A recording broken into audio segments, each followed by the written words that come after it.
The whole world was speculating day and night, but especially here in the Middle East, because we had excessive liquidity in 79. In 79, in November, the price of gold is still around $400. Then we have a breakaway gap, continuation gap, and within less than 3 months, we doubled in price to $850 in January 1980. Then we have a big collapse.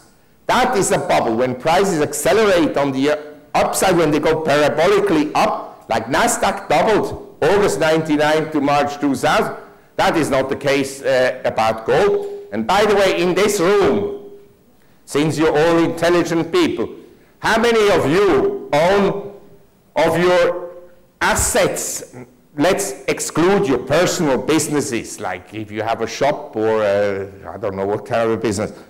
But anyway, if you have, those of you who have more than 5% of your assets in gold, please lift your hand.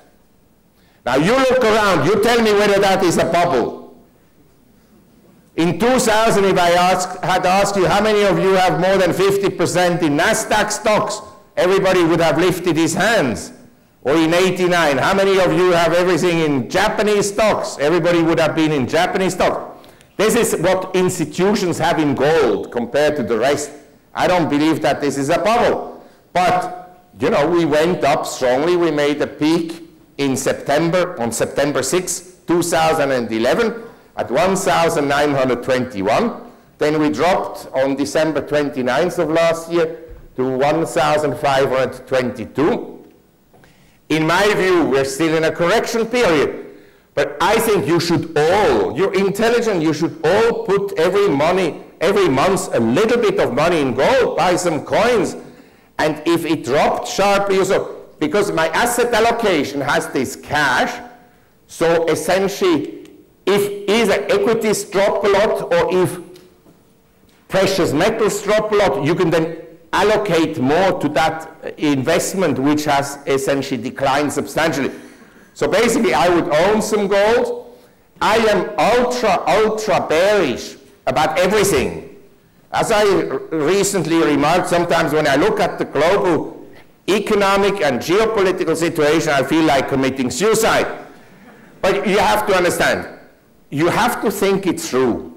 If you're very, very bearish about everything, are you better off in cash, in government bonds, in equities, or in precious metals? There's also another issue. I was a few days ago in Singapore. They have built a huge storage facility for precious metals, for diamonds, and for paintings.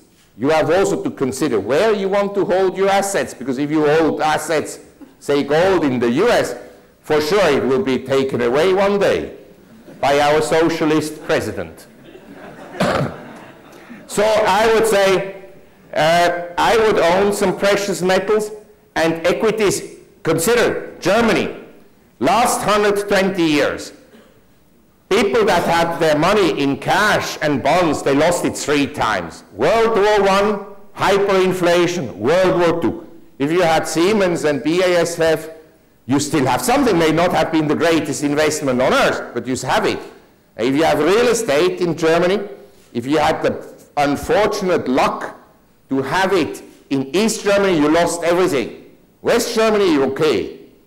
So that real estate, you also have to diversify. Don't have all your real estate in Dubai or all of it in the UK or all of it in the US. I would diversify between different regions of the world.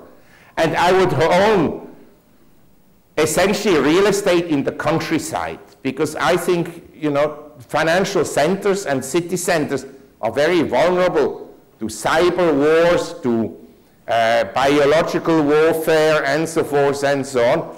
I mean, you switch off the electricity here in Dubai, it's not going to be very pleasant. In your country home, you can survive. You have a few cows and chicken and so forth, and the wife can look after them. And so, or the girlfriend, and you'll be okay. So my worry is really, in the Western world, we have a good idea, you know, social state, people support the poor and enfranchised people. And now we have essentially few people and fewer people supporting more and more. It doesn't add up. The states are bankrupt under the current system, including Japan probably in the long run. And you know, when you have a crisis and you print money and you force additional credit expansion, the excessive credit caused the crisis. Now you inject more credit, but this time government credit, into the economy. You postpone the problem, but you don't solve it. And usually what then happens, wealth inequality increases, the masses become dissatisfied, so you have to give handouts, and eventually their lot doesn't improve at all because all the income gains that they may have are offset by rising cost of living increases. And then eventually the governments will go to war. And then the whole thing will collapse, all the derivatives. So, you know, you also have to be very careful about the custody. MF Global went bust and the customers lost the money. It wasn't correctly done. And that is a big threat to the system. So I would take precautions for at least yourself. What you do for your clients is another story. Thank you very much for your attention.